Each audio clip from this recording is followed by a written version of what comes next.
Bismillahirrahmanirrahim. Assalamualaikum warahmatullahi wabarakatuh. Semoga pada kesempatan kali ini semuanya dalam keadaan sehat walafiat. Baik, kita akan melanjutkan materi inflasi kita di part yang kedua. Untuk kompetensi dasarnya sama dengan part yang pertama. Kita langsung ke part yang kedua. Di sini nanti yang akan kita pelajari adalah dampak inflasi dan menghitung laju inflasi. Inflasi ini sebenarnya baik untuk meningkatkan perekonomian, asalkan dalam tingkat yang rendah dan stabil. Sedangkan inflasi dalam tingkat yang tinggi dan tidak stabil akan menyebabkan kerugian perekonomian, karena akan menurunkan daya beli masyarakat dan menyebabkan kesenjangan pendapatan masyarakat yang menjadi semakin lebih lebar. Nah, pada kesempatan kali ini marilah kita belajar tentang dampak inflasi. Yang pertama, dampak inflasi bagi seseorang yang memiliki pendapatan tetap. Hal ini akan merugikan karena pendapatan seseorang itu tetap, sedangkan harga barang menjadi mahal, sehingga itu nanti akan berdampak pada daya beli yang menurun. Kemudian yang kedua, bagi penabung, inflasi itu juga merugikan karena nilai mata uang akan semakin turun. Sedangkan bagi kreditur itu juga akan merugikan. Kreditur itu adalah orang yang memberikan pinjaman atau orang yang memberikan kredit. Hal ini akan mengalami kerugian. Mengapa demikian? Karena nilai uang pengembalian lebih rendah jika dibandingkan pada saat peminjaman. Selanjutnya kita menuju ke yang keempat, bagi debitur. Bagi para debitur itu nanti akan berakibat menguntungkan. Debitur itu adalah orang yang meminjam uang atau orang yang hutang. Bagi debitur, inflasi itu menguntungkan karena nilai uang itu lebih rendah saat dia mengembalikan atau melunasi hutangnya. Misalnya, saya meminjamkan uang kepada teman saya sebesar Rp500.000. Pada saat meminjamkan Rp500.000 itu mampu dibelikan 1 gram emas.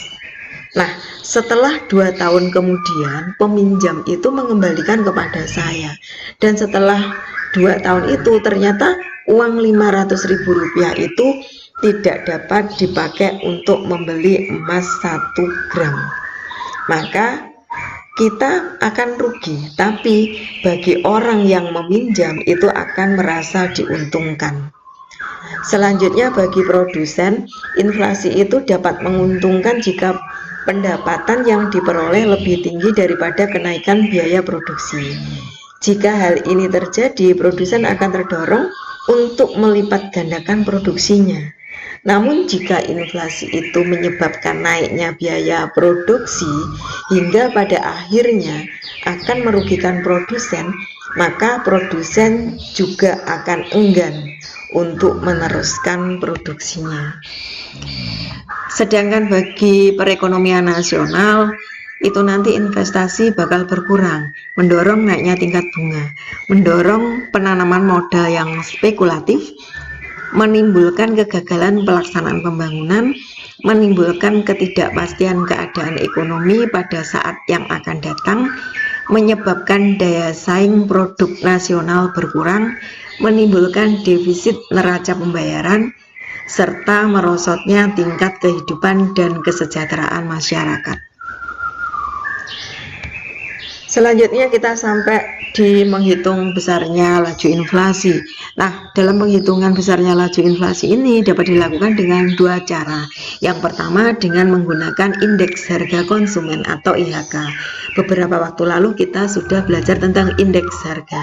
Nah, di sini rumusnya adalah laju inflasi sama dengan IHKN dikurangi IHKU dibagi IHKU kali 100%. yang mana N adalah tahun sekarang, sedangkan O adalah tahun dasar.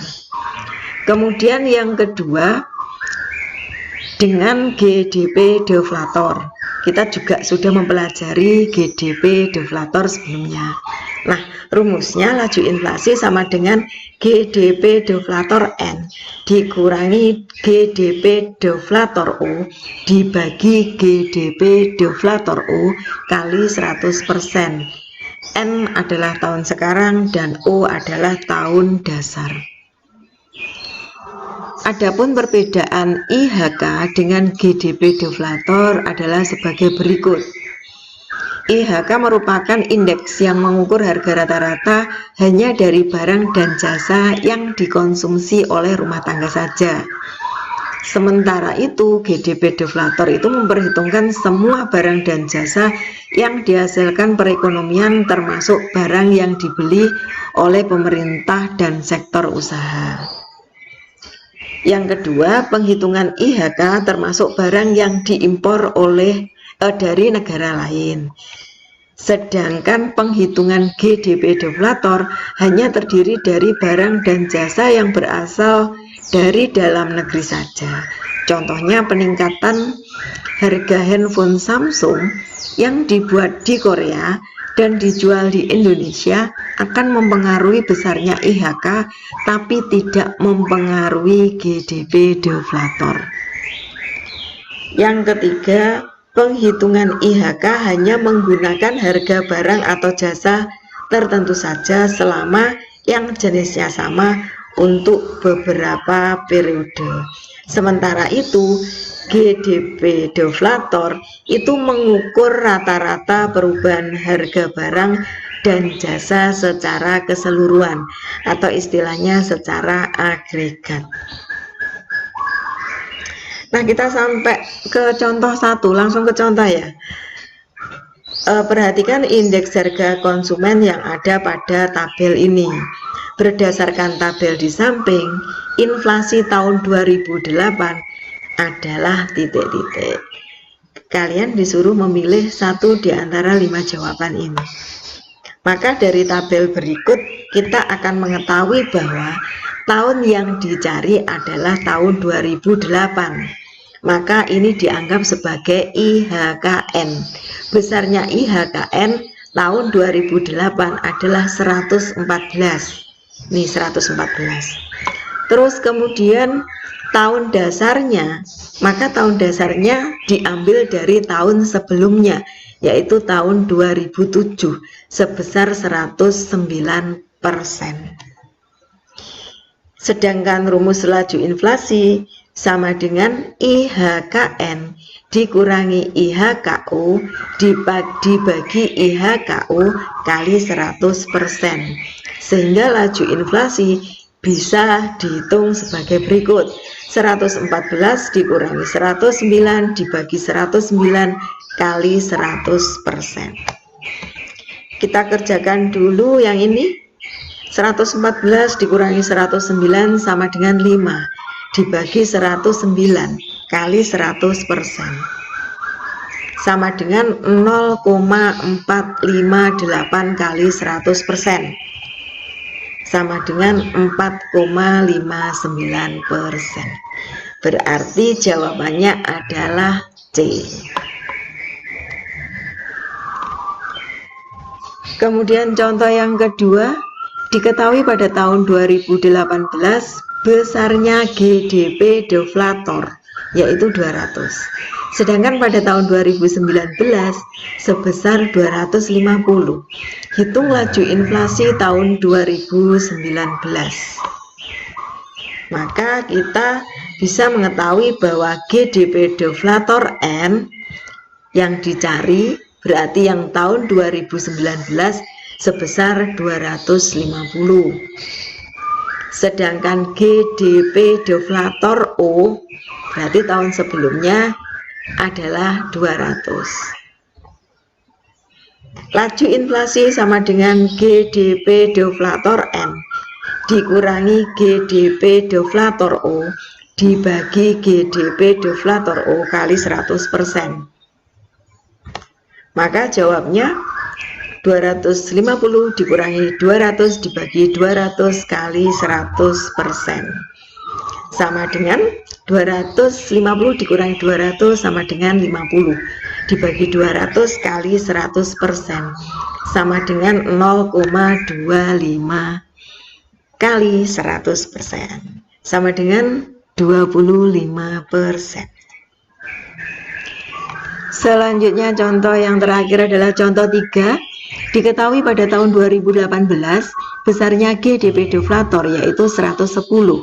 Pada tahun 2019 diperoleh GDP nominal sebesar 5 miliar dan GDP real sebesar 4 miliar. Hitung laju inflasi tahun 2019. Dari soal tersebut diketahui bahwa GDP deflator O itu 110. Ini dianggap sebagai tahun dasar karena yang dicari adalah tahun 2019. Sedangkan GDP deflator N itu belum diketahui. GDP nominal tahun 19 atau 2019 adalah 5 miliar. GDP real tahun 2019 4 miliar. Maka jawabnya adalah GDP deflator N sama dengan GDP nominal dibagi GDP real kali 100% sama dengan 5 dibagi 4 kali 100%. Sehingga GDP deflator N sama dengan 1,25 kali 100% sama dengan 125%. Nah, selanjutnya baru kita bisa menghitung laju inflasinya. GDP deflator N dikurangi GDP deflator O dibagi GDP deflator O kali 100% sama dengan, nah ini 125 dikurangi 110 dibagi 110 kali 100% sama dengan 15 dibagi 110 kali 100% sama dengan 0,136 kali 100%. Dan hasilnya adalah laju inflasi sama dengan 136%. Nah, dari hasil ini semoga kalian bisa menyimpulkan kalau laju inflasinya sama dengan 136%, kira-kira ini dikategorikan sebagai inflasi yang bagaimana? Boleh dijawab di kolom komentar. Demikian tadi part 2 sudah berakhir, sudah selesai, semoga mudah dipahami dan bermanfaat untuk semuanya. Mohon maaf atas segala kesalahan, saya akhiri. Wassalamualaikum warahmatullahi wabarakatuh.